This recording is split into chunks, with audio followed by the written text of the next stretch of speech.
หมาเมื่อวานเนี่ยหม้อน้ำมันหมูไงอ่าเจียวน้ำมันหมูสิ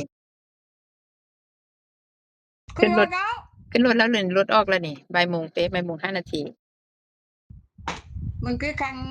มันบอกเลยว่าปอยมันก็ดูว่าแม่ก็ป่าคุยกันมาเมื่อคืนนี่นอนนี่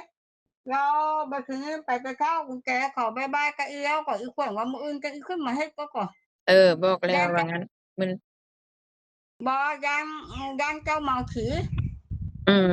ถึงบอกก็บอกให้มาซักมุ้งซักหยังก่อนแล้วรอมื้ออื่นถ้าเกิดมันบ่แห้ง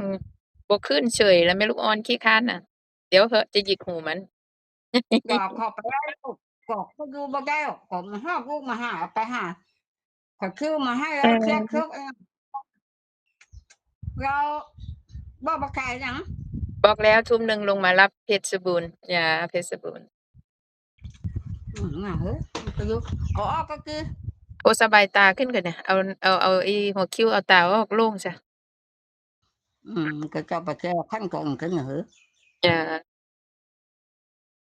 hai โอเค hai ra ยังเหลืออยู่เหลือจมูกเหลือคอยังเอาออกบ่ได้ยังเหลือหัวนี่ไว้อีก4 มื้อ cái khi mua bà cái bao nhiêu chùa ก็ว่าอยู่โอ้นั่งรถเมล์ก็สบายยายโอ้ยชิลๆดีบ่ดีค่อย สไปโคบายราชเอง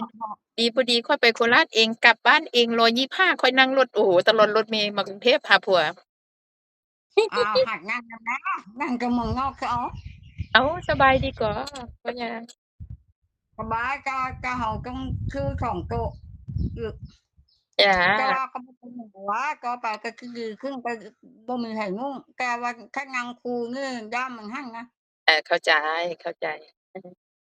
ô cái แต่ ba gì gì บ่ได้ mà เข้าcái năng khu 10 กว่าปีบ่ได้เข้าหมอชิดอาบตะหลุดเลย cho năm cái nhẫn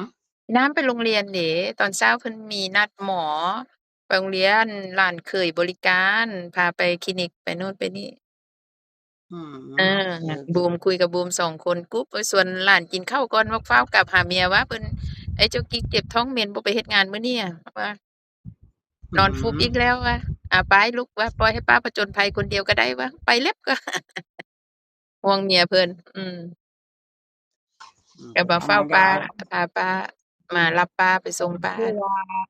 มันเป็นฟรีกู้แค่มันเอาดีกันก่อก็ดูแลกันเจ็บป่วยดูแลกันลูกนี่ล่ะคู่ชีวิตว่ามีหยังก็ค่อยคุยกันเด้อเนาะพากันไปเนาะ2 คนเนาะกิ๊กเขาก็ย่าเขาก็ห่วงปู่เขาก็ห่วงถือว่าโชคดีแล้วว่าเออโชคดีอะจ้ะทำให้มันดีเฮาไงแล้วก็บ่ใช่ว่าเขาพึ่งพืชน้องพี่เขยก็ห่วงน้องดีดูแลน้องดีถือว่าบุญหลายแล้วว่าดูแล